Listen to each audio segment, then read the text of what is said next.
Maggie passed on a Tuesday in July. Not a dramatic Tuesday, not a stormy one, just a regular summer Tuesday, with the kind of blue sky she always said was God showing off. She'd been sick for 14 months. We knew it was coming. The way you know a storm is coming. You can feel it in the air long before the clouds roll in. But knowing doesn't prepare you. It just gives you more time to dread it. 44 years. 44 years of that woman's voice in this house. Her coffee cup on the left side of the sink. Her garden out back, with the tomatoes she planted every spring without fail. Her laugh. It started quiet, and then it took over the whole room before she could stop it. 44 years. And then one Tuesday in July, the house just stopped. James flew in for the funeral, of course. Maria came from California. She held my hand through the whole service, didn't say a word, and that was exactly right. Maria always knew when words weren't the thing. They stayed for a week, then they went home, and I understood that. I did. They have lives, jobs, children of their own. The world doesn't stop turning just because mine felt like it did. But here's the thing, nobody tells you about grief. When you're 79, it's quiet.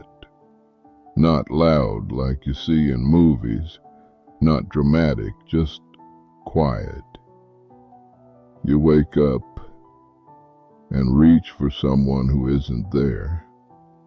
You make 2 cups of coffee out of habit, and then stand there, looking at the second one getting cold.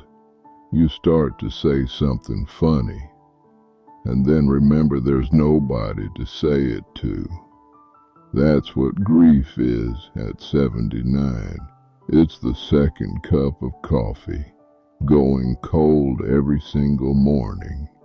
James calls every Sunday, around 6 p.m., right after dinner.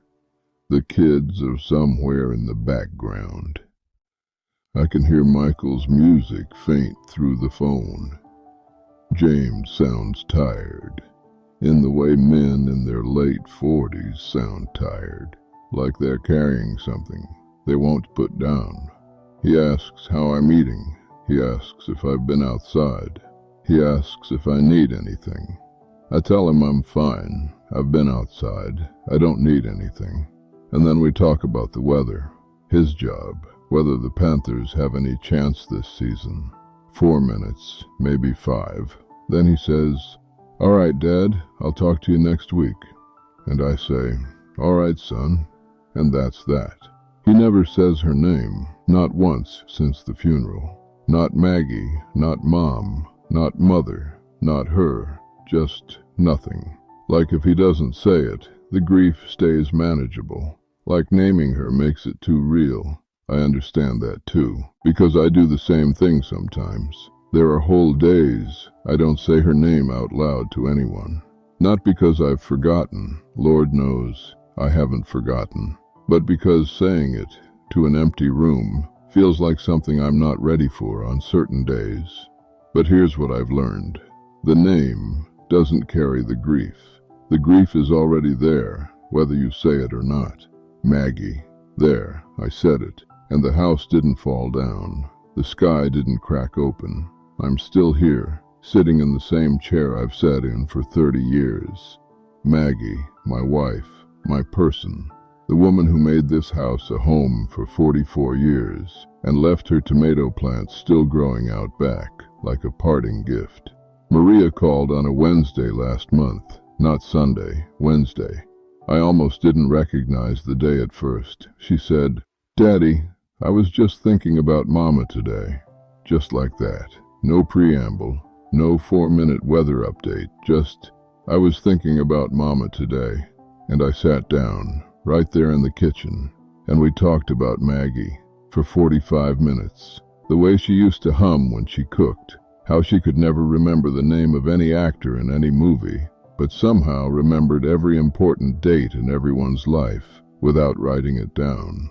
How she used to fall asleep in her chair watching the news and then deny it completely. We laughed. I can't tell you the last time I laughed on the phone.